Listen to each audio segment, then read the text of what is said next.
Écoutez, Sichot Chalek Rafalef, Sicha sur Purim. Par rapport à l'histoire de Purim, on a un midrash qui nous raconte l'histoire suivante. Lorsque Haman venait de signer son décret, il est tombé sur Mordechai. Et Mordechai, il était en train de suivre quelques enfants qui sortaient de l'école. Il les a rattrapés. Il a demandé à ses 3 enfants, dites-moi qu'est-ce que vous avez appris aujourd'hui à l'école. Quel verset vous avez appris aujourd'hui? Le premier, il lui a dit, Al tira mi parat pitom, c'est un verset dans les proverbes Michelet qui dit n'aie pas peur d'une crainte soudaine et du décret des méchants qui arrive.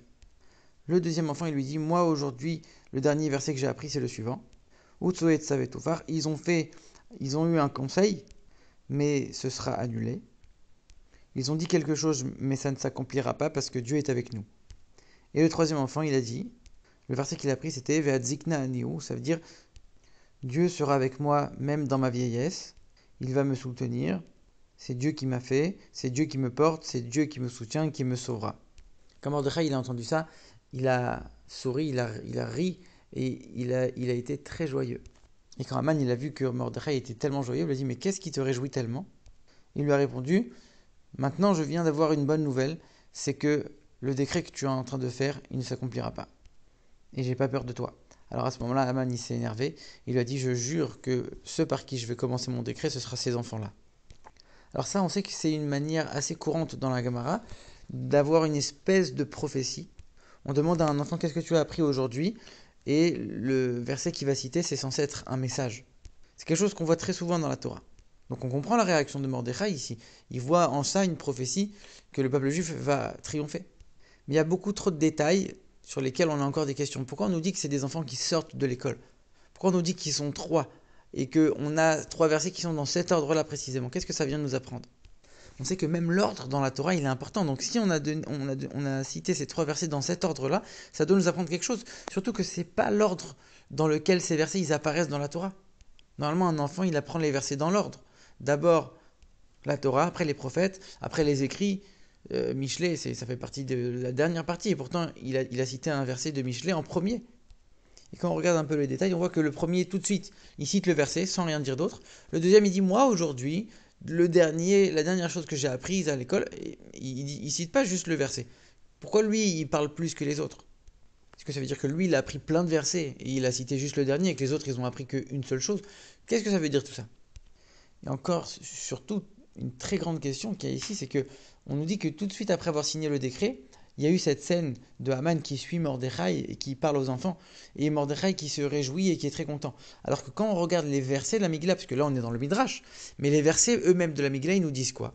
Ils nous disent que quand Mordechai il a appris le décret d'Haman, il a déchiré ses vêtements, il a commencé à se lamenter, à se mettre en deuil, à prier, à pleurer. Ici, on est en train de nous dire que justement à ce moment-là, il était en train de se réjouir.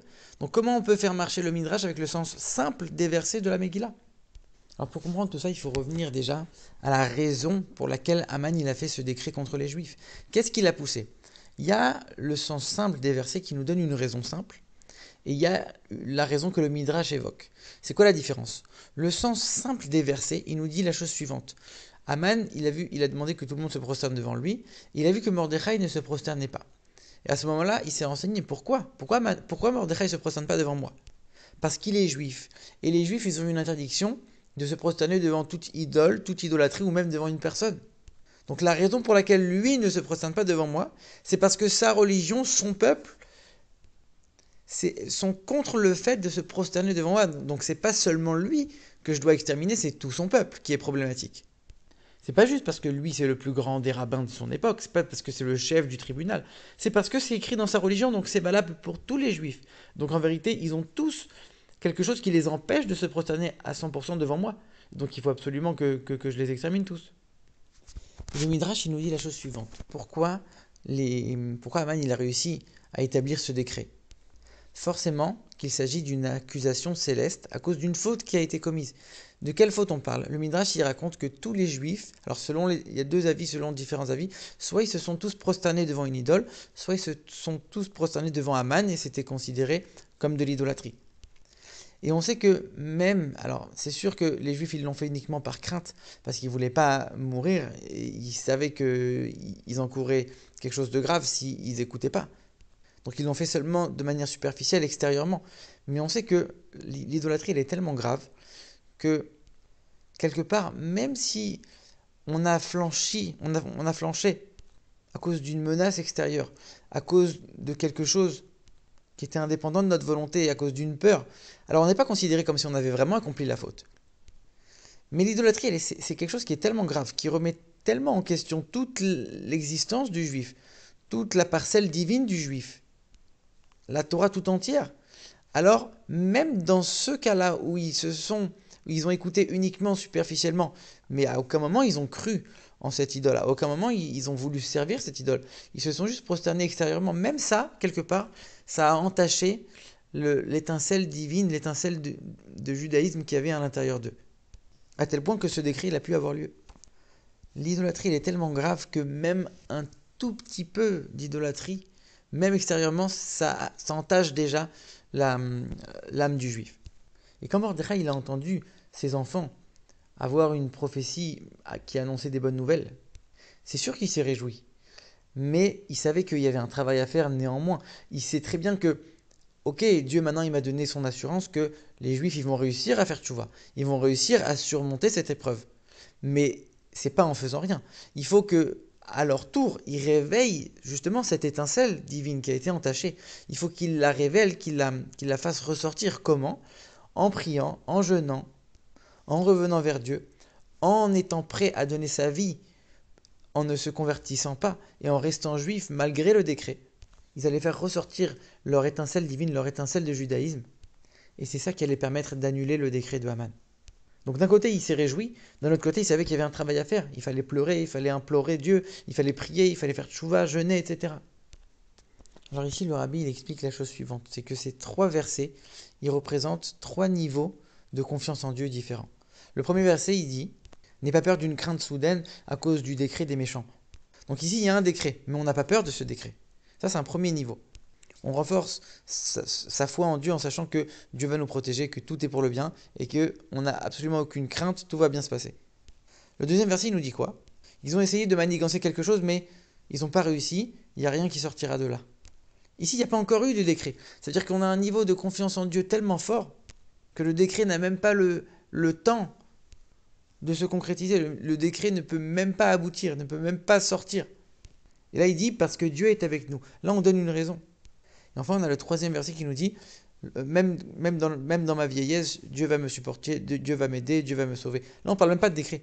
On n'est même pas en train de dire qu'il y a un décret ici. On est juste en train de dire que même les choses naturelles de la vie, le fait de vieillir, même les règles de la nature qui peuvent nous apporter des obstacles, même de ça, on n'a pas peur. Et même ça, on va au-dessus. C'est pour ça, là, on dit même pas Dieu est avec nous. On dit Dieu, c'est lui qui m'a fait, c'est lui qui me soutient. C'est même pas parce que Dieu est avec nous, c'est que Dieu et moi, c'est une seule et même chose à ce moment-là. On est complètement au-dessus de la nature. Et ces 3 niveaux, finalement, c'est aussi 3 niveaux d'éducation chez l'enfant. On voit que au début de son éducation, au début de son apprentissage, l'enfant, il répond tout de suite, un verset. On lui apprend qu'il faut avoir peur de rien, uniquement craindre Dieu. Ensuite, quand il grandit un petit peu, il dit, moi j'ai appris plusieurs versets aujourd'hui, voilà le dernier, c'est-à-dire qu'il commence déjà à connaître des choses. Et après, il donne une raison, mais Dieu est avec nous. Et ensuite, on a le 3e niveau d'apprentissage, où l'enfant il est complètement conscient qu'il a en lui une force qui lui permet d'être au-dessus des règles de la nature. Et ici, le détail qui est mis en valeur, c'est que Mordechai, il a vu ses enfants qui sortaient de l'école. Il leur a pas posé cette question dans un cadre scolaire. Maintenant, on est à l'école, je vais t'interroger.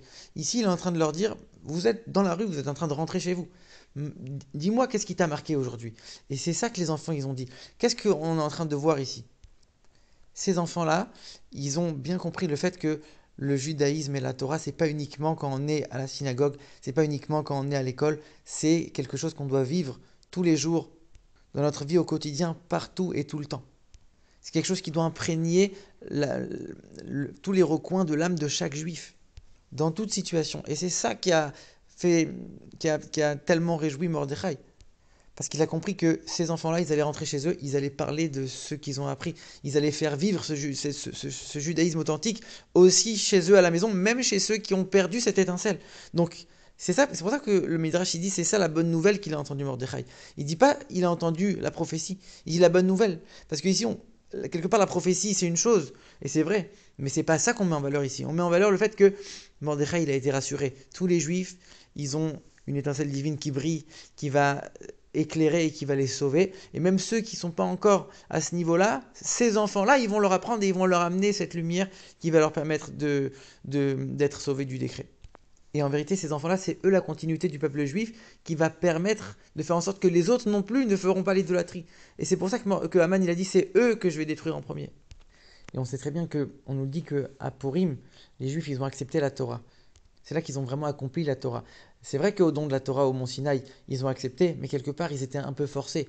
Alors on va même pas évoquer le Midrash avec la montagne sur la tête, etc. Mais l'acceptation du don de la Torah, c'était en quelque sorte quelque chose de forcé. Ils n'avaient pas tellement le choix et ils ont accepté de manière uniquement potentielle. C'est quand qu'ils ont prouvé qu'ils ont vraiment accepté la Torah sur eux, c'est au moment de Purim où ils ont été prêts à se sacrifier pour la Torah et les mitzvot. Et comme au don de la Torah, on a dit que les enfants c'était les garants du peuple juif, c'est grâce à eux que Dieu a accepté de donner la Torah. Ici aussi, dans l'histoire de Purim, c'est les enfants qui ont été les garants du peuple juif. Et de la même manière que à Purim, on a accompli les choses de manière concrète, pas seulement en potentiel, ici aussi, ces enfants, ils ne se sont pas contentés d'accepter la Torah qu'ils ont étudiée et ce que leurs parents, ce que leurs professeurs leur ont appris. C'est eux-mêmes qui ont été vivre cet enseignement et l'enseigner aussi à leurs parents qui se sont éloignés, et à le faire vivre autour d'eux, et à l'accomplir de par eux-mêmes. Et ça, c'est l'enseignement de cette sikha. La pérennité du peuple juif, elle passe par les enfants. Et par le fait qu'ils vont vivre la Torah qu'ils ont apprise, pas seulement à l'école, pas seulement à la synagogue, mais dans la vie de tous les jours, au quotidien, chez eux, à la maison, une fois qu'ils sont sortis des murs de l'école. Ils vont montrer qu'ils ont peur de rien, que Dieu est avec nous, que le peuple juif il est au-dessus des règles de la nature. Et c'est eux qui vont ramener leurs parents vers la Torah. C'est ça la génération qui précède la venue de Mashiach, qui a aussi cette caractéristique que les enfants vont ramener les parents à la Torah. C'est eux qui vont assurer la pérennité du peuple juif et nous permettre d'amener la venue de Mashiach et la délivrance très bientôt, Bezrat Hashem.